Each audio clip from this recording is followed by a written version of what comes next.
Hello there. How are you? This is Mischa. Of course, we are here for another Stay Inspired conversation. Today, my guest is Maria Dowd. She is a mother, a grandmother. She is a woman who loves empowering women.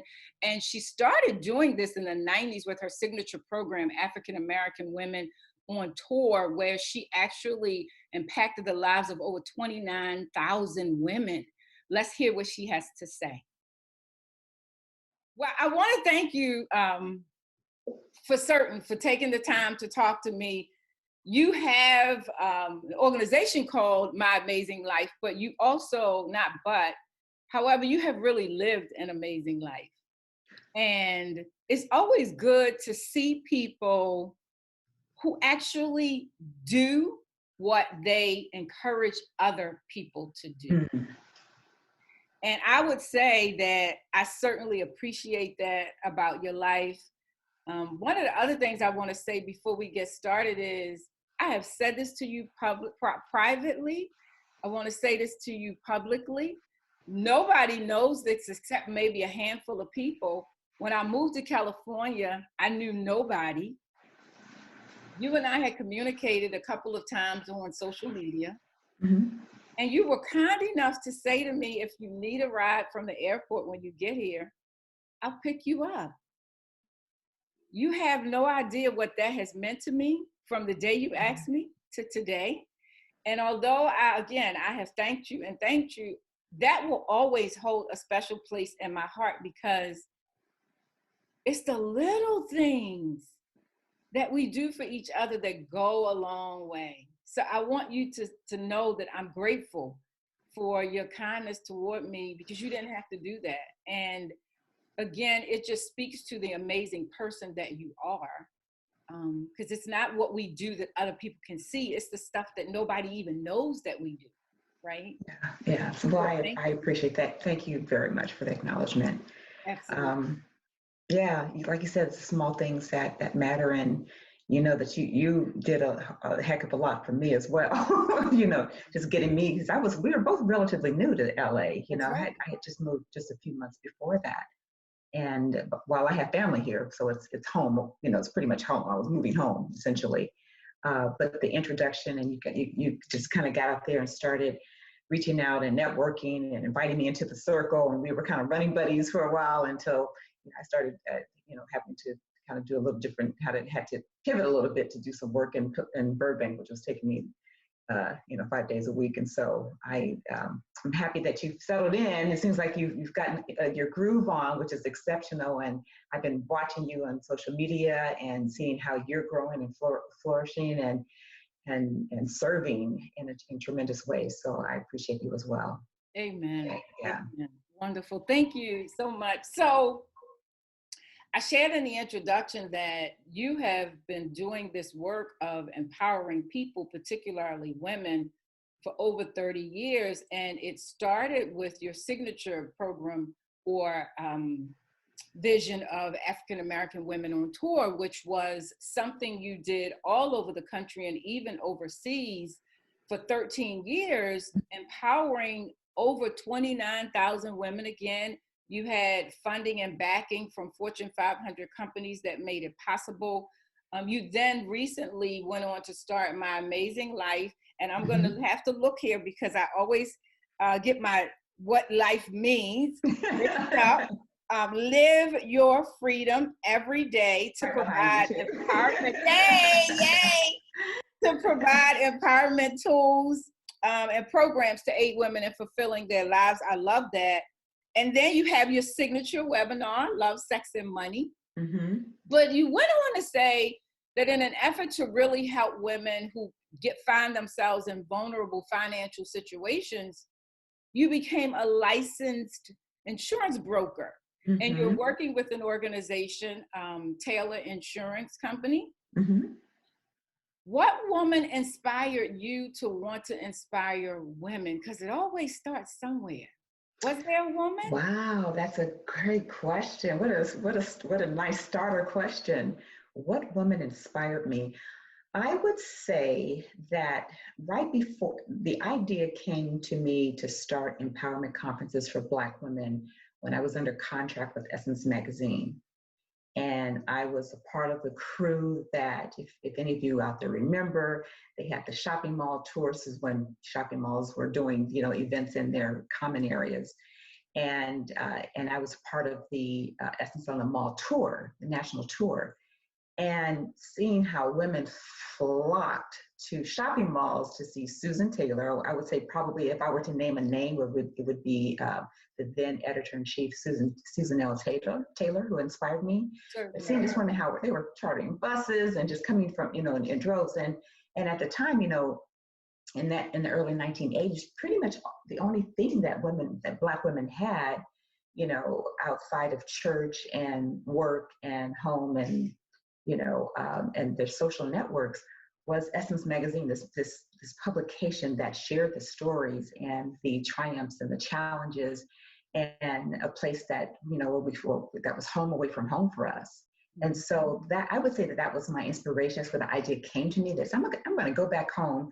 I was at the time living in San Diego, and with its maybe 3% Black population, and most of which were transplants from other places, because pretty much San Diego is a place where military kind of lands, because of the naval and marine bases there.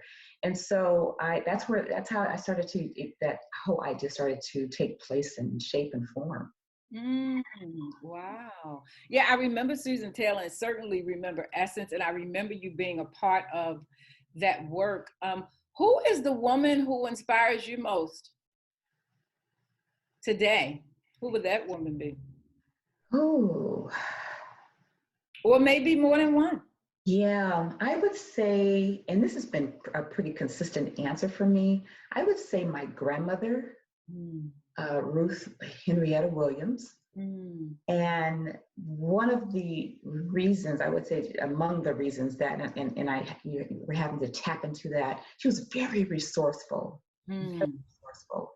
and she, managed to, I witnessed that, because as children, we lived with them for a little while before my mother remarried, and I witnessed her, making that daily, pitcher of lemonade out of that one lemon, And so it was that. But then the other value that she instilled in me is that she had zero tolerance for pity parties. And so, yes.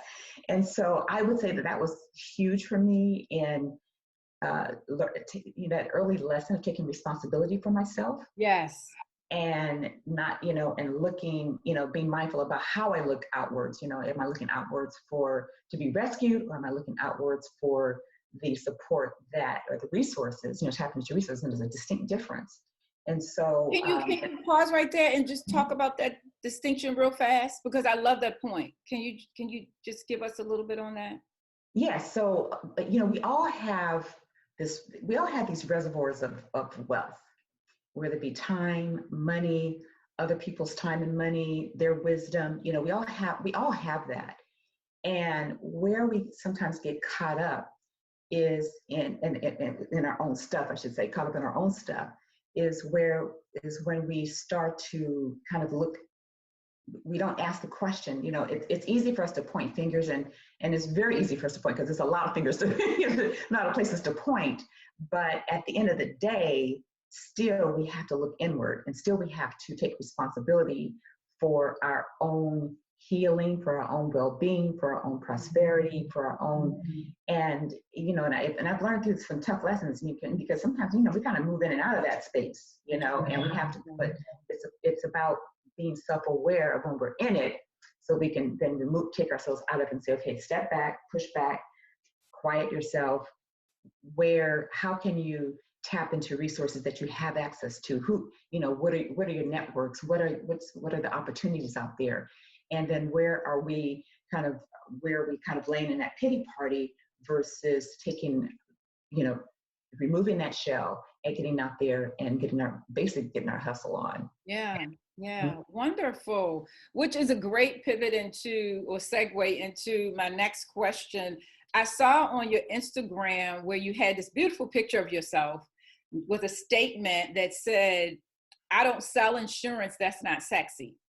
I empower and educate people on the importance of insurance and how it improves the quality of our lives. Mm-hmm. I had not really heard anybody say it that way before. And so I wanted to know, in terms of your work and your affiliation with Taylor Insurance and Financial Group, which actually I want to say is a Black-owned company because I think that's important. Mm-hmm. They have 3 pillars. One is invest in your protect your investment, build your life, plan your future, right? Mm-hmm. Mm-hmm. Considering the statement that you made that really, really made me want to have this conversation, and then considering those 3 pillars, and also considering that GoFundMe pages have become what it appears to be the new way to pay for funerals these days, coupled with the fact that there are some people who have insurance on their phones, but not on their lives or on their businesses. So I'm wondering from you, can you talk to us a little bit about why people tend to opt out of insurance, and what is the correlation between insurance and quality of life for those of us who may not get that? Yeah, those are mega questions. Okay, so the first part of the question is why people tend to opt out of insurance. Yeah.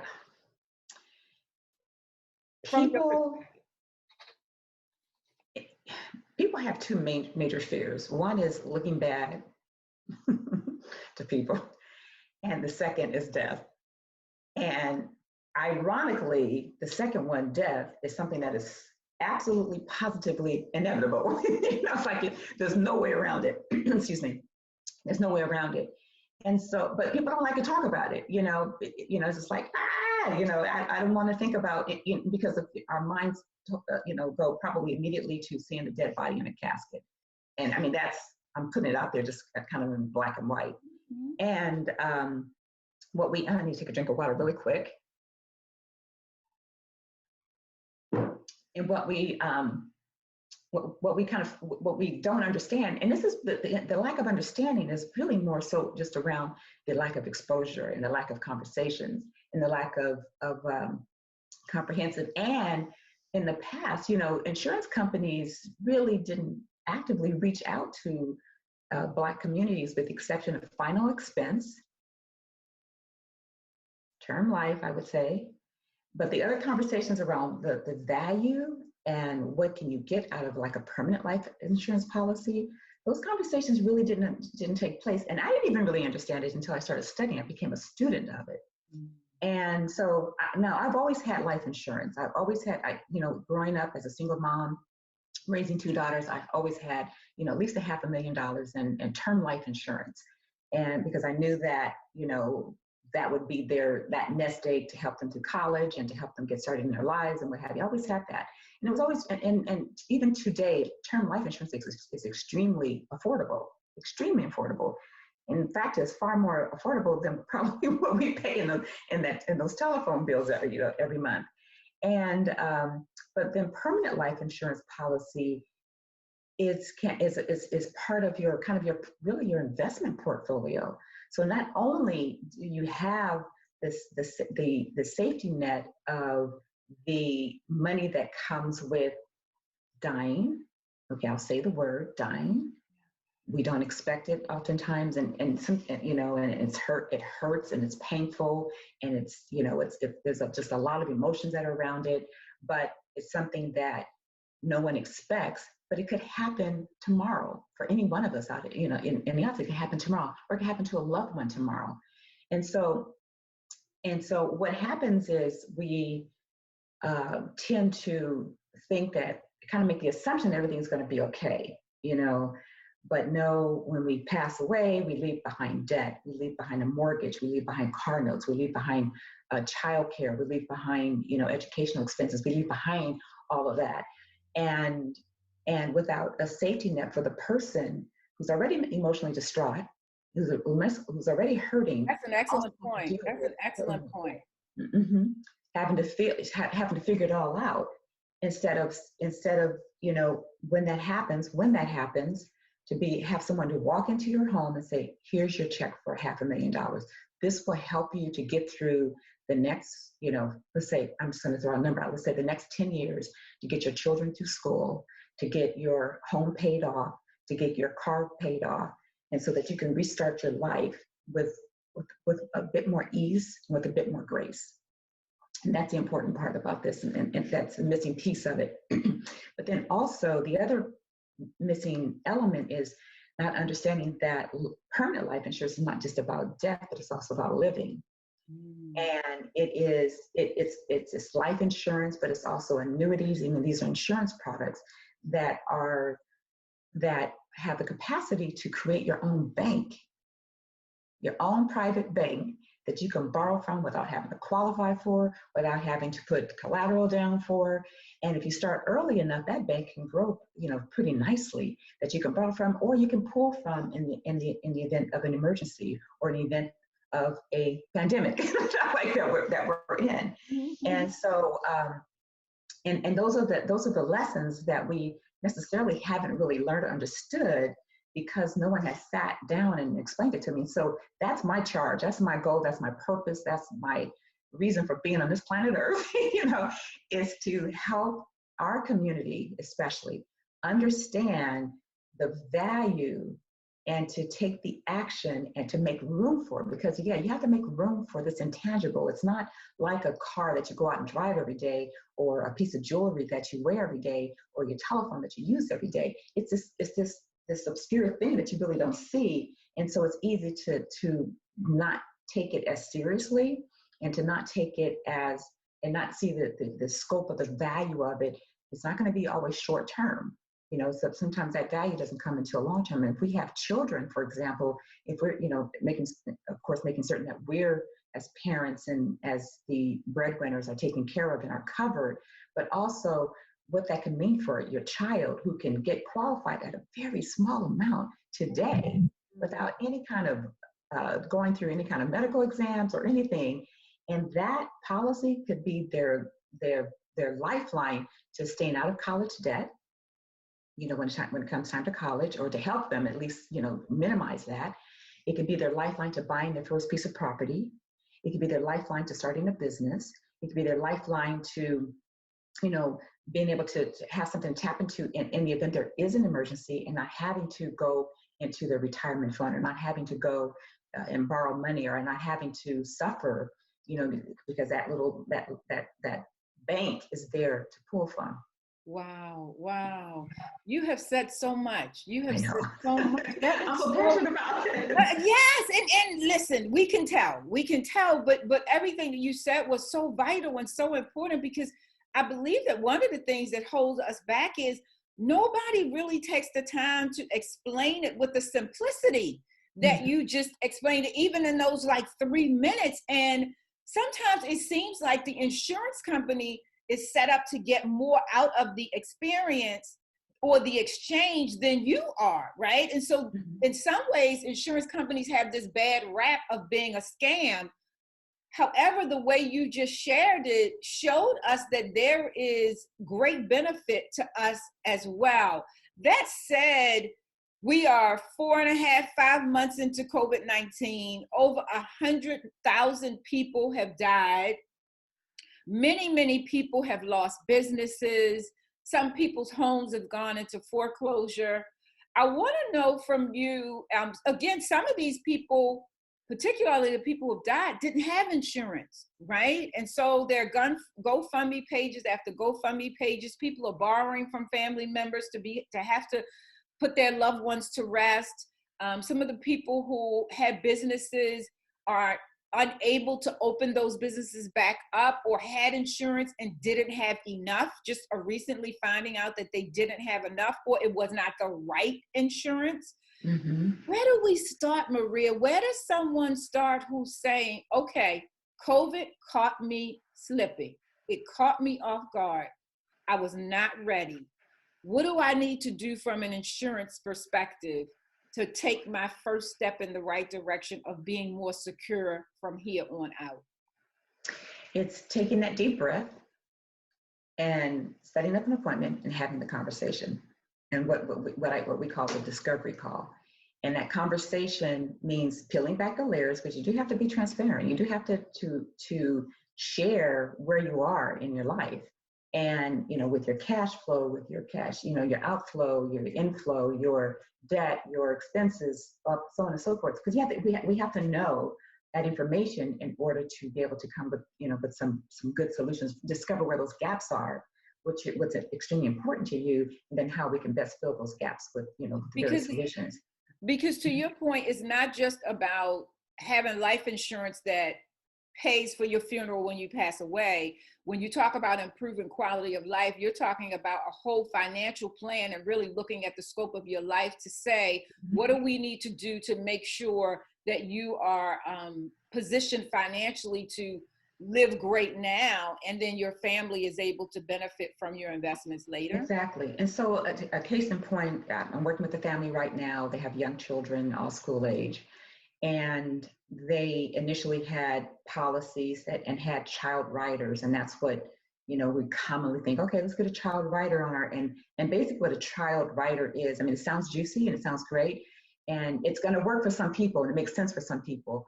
But for others, it makes more sense to get that child on a separate policy.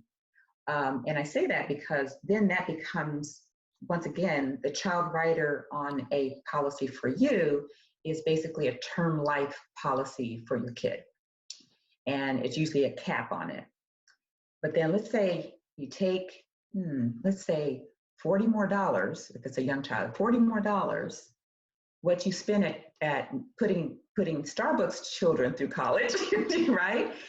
Take that $40 and put it into a permanent life insurance policy for your child. Now you're talking about a face value. It could be like $100,000 or $40. I mean, for a young child. And that $100,000 face value could stretch into, providing a retirement income stream that could be like $20,000, $30,000 a year for life.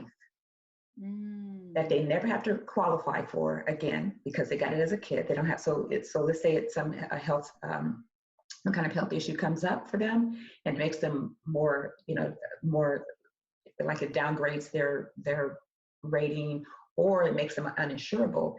If that child has that policy that they've had as a young child, it follows them for life, and they can typically add more to it. They can typically, and they can use it any way in which they. Now, the other part of this, and this is another story to tell. I was sitting down with an adult person. He was an engineer, and his mother handed him the policy that his grandmother took out on him. Okay. And so this policy had to have been started probably 30, 40 years ago. He had no idea what he was being handed. He did not understand what it was, and he literally just tossed that piece of paper in the corner. And I said, do you know that piece of paper could be worth $1 million or more? And he just shrugged it off because there was no, he just didn't understand it, and so, we have a responsibility to make the phone call, ask the questions, not to just dismiss the value of what, somebody who's had the wherewithal. Can you imagine his grandmother probably turning over in her grave because that all, her thoughtfulness and her consideration, her love for this grandson, literally, and for her intention was to set him up powerfully for his future. It was just like gone, just like that, and poof. And and because insurance is such a long-term contract, a lot changes. And a lot of people get amnesia. A lot of people lose track. And so I even tell my clients, I said, just make the phone call, just get into the habit of making a phone call to the insurance company once a year on your birthday, or the day before your birthday, or day after, just once a year to get an updated illustration so you can see exactly what's happening with your, you get in the habit of that, you're always conscious of that. But I see this all the time that, oftentimes we don't even know, we're, putting whatever money we are putting into our 401ks, what have you. We don't know how they're performing. We don't know how much is in them. We don't know how much, we don't, so we're not tapped into it. So that's the other part of the education, and the other part of the financial empowerment is to stay connected to your money. Stay connected to those potential streams of revenue that's going to, work walk you through your retirement and to the, into the end of your life. Amen. Yeah. Amen. Did I answer your two questions? Oh, absolutely. Did Okay. you? Absolutely. In preparation for this conversation, some time ago, you had sent me information about Taylor Insurance and Financial Organization. And in watching one of the videos, the owner, Mr. Taylor, said this. I love this. He said, when I graduated from college, I made a promise to myself that I'd never look back one day and say, what if I tried a little harder? What if I'd taken that chance? What if I'd walked through the door? Going back to the plan for your future pillow and considering his statement, what are 3 things each of us should do in addition to make the phone call or beyond the phone call to confront our what ifs? Because the what if is the anxiety we have that sometimes can paralyze us. But what are 3 things we can do to confront the what ifs and to help ensure that we definitely have the most secure, comfortable, and promising future possible? That's a very good question. Now, the one thing that there are literally thousands and thousands of different configurations for insurance or any investment for that matter, any financial investment. So it's all incredibly confusing, even to those of us who are licensed. And there's some core things that you want to know and want to understand. Number one, if you didn't come home tomorrow and your paycheck just went away, what would happen to your family? And answer that question with total honesty and yeah. Secondly, how would you feel about that? How would that make you feel? That you left your family in the lurches and everything you worked so hard for, that you valued, that was important to you, now is potentially on the line to be lost. Wow. And so that's a really basic, core, bottom line thing. And so what is there to even think about? You got to make it happen. And whatever that might look like in that moment, because some people, they for whatever reasons, they're not going to be able to get, say permanent life insurance. And so even term life for a family with young children or family period, if that needs that just in case what happened, just in case this happens, here it is. But the disadvantage of term life, while it's very affordable and it can be blended with other things, permanent life insurance doesn't term out. See, term insurance goes away. And so I have a client she had a policy for years and years and years to be paid on term life, $500,000, and her vision was $250,000 for one kid and $250,000 for the other kid. And so that they can, and these were adults, of course, and got a notice in the mail saying your term life is about to go away. And so for years and years and years. And so when she called me, she said, I kind of blew it. I said, how so? And she said, well, I didn't really think that this was going to go away. So I'm going to be like uninsured in just a few months. And so we were able to make it work for her, thankfully, to get a permanent life insurance policy. Now, it's not the same amount of money, of course, but it is something that is secure now. That same policy for that 60 plus year person, that same exact policy was maybe $300-400 a month. That same exact policy for a 20-year-old, $60 a month. You know what I'm saying? And so starting early is so important, but it's also never too late. And so you just have to be prepared for wherever you are. This is that starting point.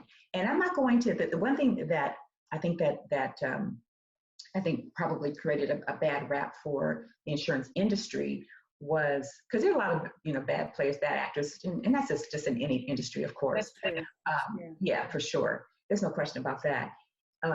But those of us, the overwhelming majority of us, are really passionate, really committed, and this is our purpose in life: is to help people to not have to get to that place where they are in struggle, they are in dire straits, they are suffering, all those things, for something that's so simple. Here's a simple fix right here, and so getting, not just having that conversation, that's the first step, but the next step is saying yes.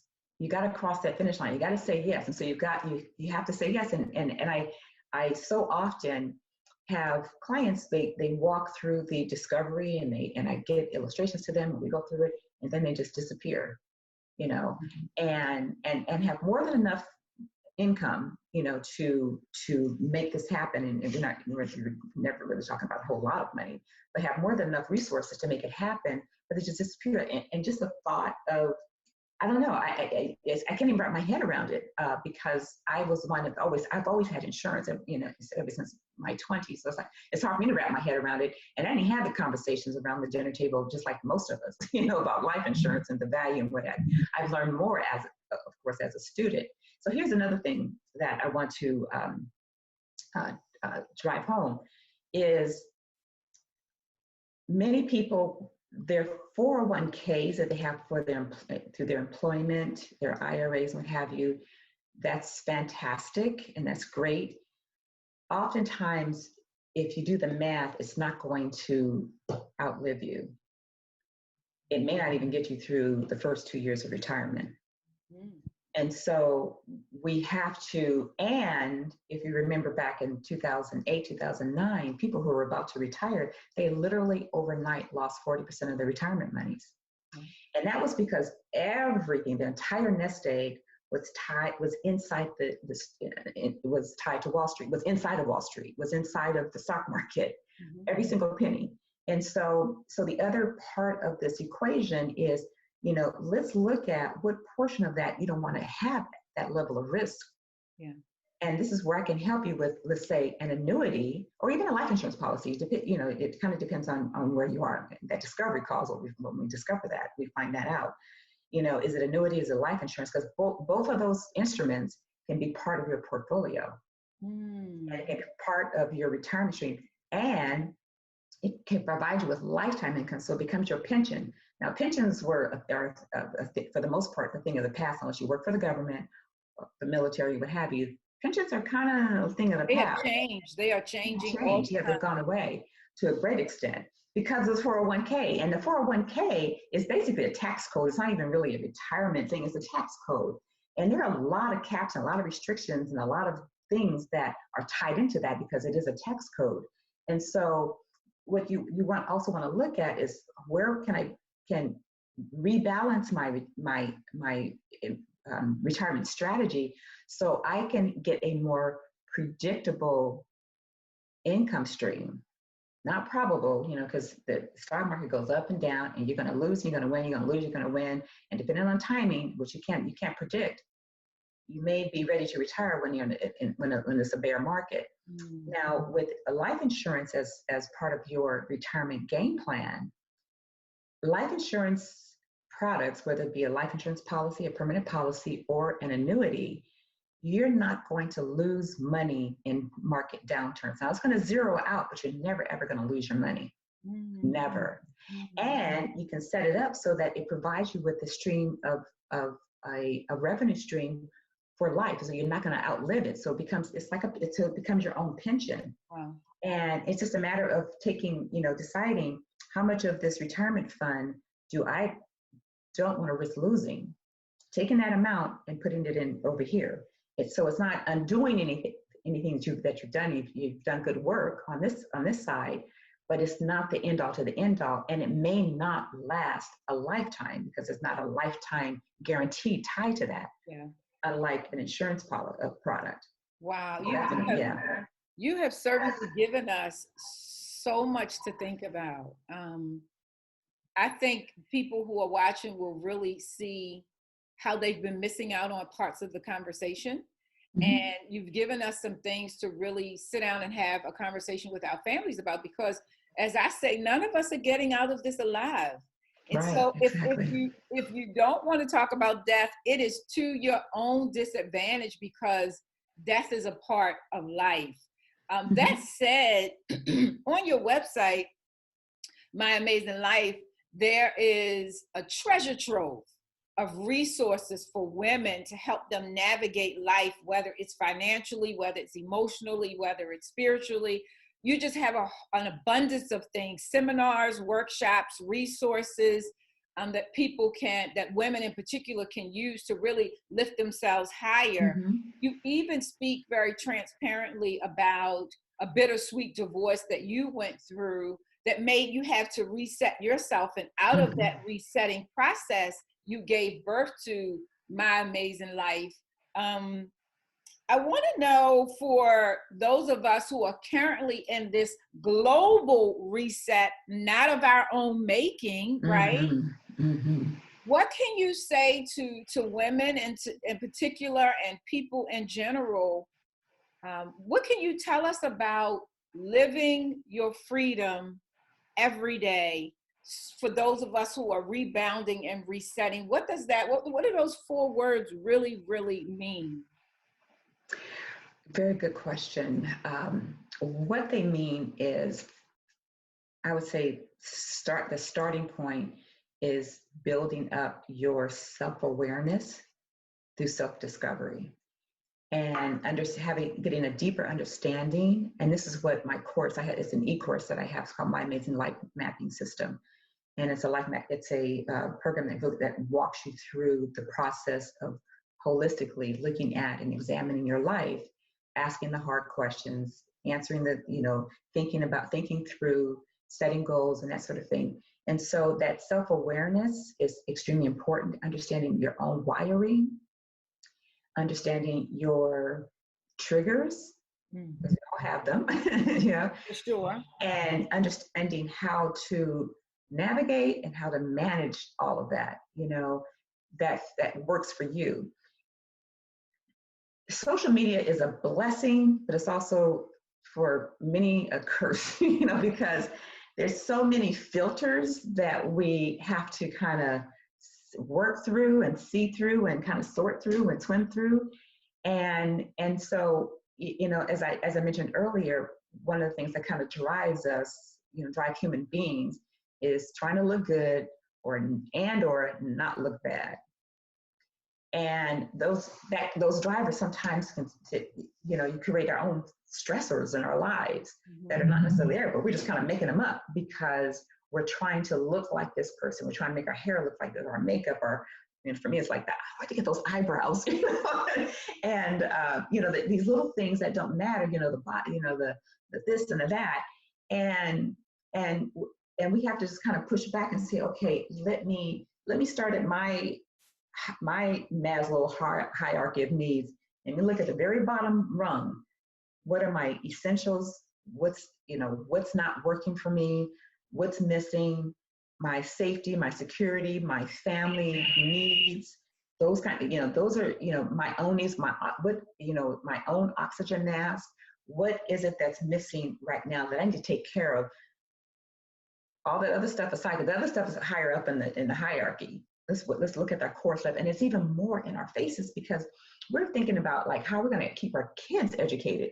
We're thinking about how we're going to pay our rent, not tomorrow, but our rent from 2 months ago.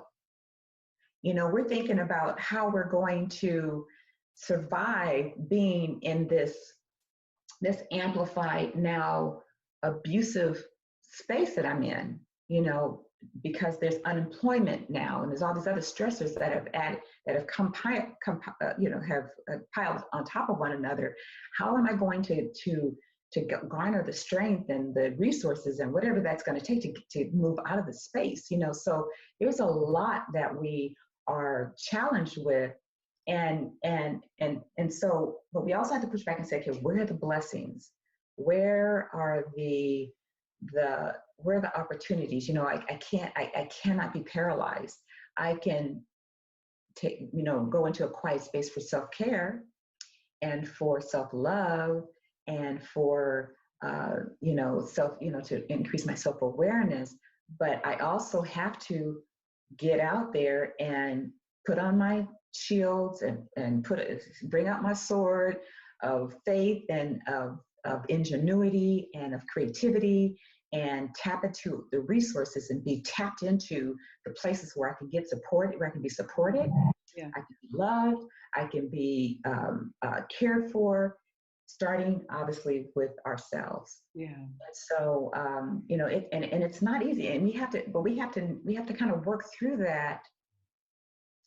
We can get the help, but we also have to work through that. We have to be proactive in I call it self-activism. We have to be proactive in our own lives, and not and understand the places where we may be paralyzed, that we have a responsibility to ourselves and to the people who count on us to move out of that space, that dark space, that gray space or whatever, and start moving into a space of abundance, and a space of prosperity, and a space of getting some cash flow coming in, whatever that is. Yeah. It's going to be a different mix for different people, of course. Because the reality is we all do have our own sense of agency. Some of us choose to operate in it and some of us choose not to.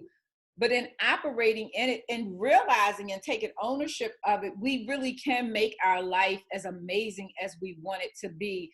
And things like COVID-19, a lot of uncertainty, those things that happen that we really weren't expecting, have a way of shifting the ground underneath us. Mm-hmm. And it really throws us for a loop. But it's so important that we really, as you said, take that deep breath and really think about who I am, who I want to be. What does it mean to live freely every day, to really think for myself, to create the kind of life that I want to have, and stop giving our power away to things that seem like they are bigger than they are? Because when we really sit down, and as you talked about earlier, just have the conversations with ourselves that matter, or have the conversations with a Maria or a good friend or somebody who is of good counsel, we realize that it's not as bad as we think it is. That has always been the bottom line for me when I'm feeling overwhelmed. Once I catch my breath and really say, okay, God, really, like, this is what we're doing right now. Like, I'm gonna need you to help me figure this out. Right. And once I make the ask, he helps me figure it out. Mm-hmm. And it's not as labor intensive as we always think it is. So I thank you for that. I thank you for your time today. I thank you for just being a woman of so much information and insight. As we wrap up, I have one last question. I believe that gratitude changes everything. And I believe that it makes our life richer and better.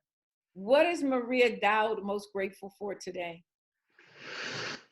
I am most grateful for the health and the well-being and the happiness of myself and my family. And I'm grateful as I watch all of us navigate through the pandemic and navigate through, shifts in our, financial situations, what have you. I'm just grateful that we are staying of sound mind and body. And in these insane times, and it's not just about COVID, but it's also about, the leadership and how it's all being managed, there's so many layers of stuff. And so I'm just grateful that we're navigating it. I mean, my daughters are doing some remarkable things even with Instagram, and they're, they woke up to, we had a conversation one day and I said, well, did you vote in the primaries? And neither one of them had. And for a couple of different reasons, granted, we were in the throes of getting ready for, this pandemic was in the throes. I said, do you know that your non-vote was a vote for Trump? I don't know if I should have said that or not, but your non-vote was a vote for the very person that we probably need to have out of office. And that was a wake-up call for them. And they have just like, it's called Black the Booth, if I can mention that, Black the Booth on Instagram. And they're just doing this whole educational empowerment, eye-opening, awakening campaign as a countdown to November 3rd election day. And so I'm grateful to see our own respective awakenings in this pandemic. and our, the enlightenment that we're gaining, Yeah. and the really a little bit, even some momentum that we're gaining, in the thick of it. And so, and the help of my mom, who's turning 87 next month, and we're going to be going for our walk, and she's up to 2 miles now. We do it 3 days a week, and so I'm grateful for to watch her. We go at different speeds, of course, but to watch her do her thing, and with such determination. Yes. I'm grateful for her health and her well-being and her drive and her leadership in a as a matriarch in our family. Amen. So yeah, Amen. I'm actually grateful for her. Thank you. Amen. Well, thank you so much, Maria. Again, I appreciate you. I appreciate your time. Thanks for being a friend. And thank you for being the person who is in our ear, reminding us that we can do things better. Thank and you. We owe it to our families to do things better. And I truly appreciate the opportunity and to have been invited into your circle. And I hope it makes a difference for a lot of people. I'm sure it will. Enjoy the rest of your day. Yes, ma'am. You too. Thank you so much. Bye-bye. That was Maria Dowd, as you saw and heard. This matter of insurance is a big deal. And I believe that too many of us don't take it as seriously as we should. And that's why I wanted to have this conversation. I pray that it was helpful. If you are insured, amen. If you're not, get insured, because guess what? As I said before, none of us are getting out of this alive. And as Maria said, you should not leave your family with your problems. So please let the conversation empower you to make a start if you need to. In the meantime, stay inspired, stay safe, and I'll talk to you next week. Bye-bye.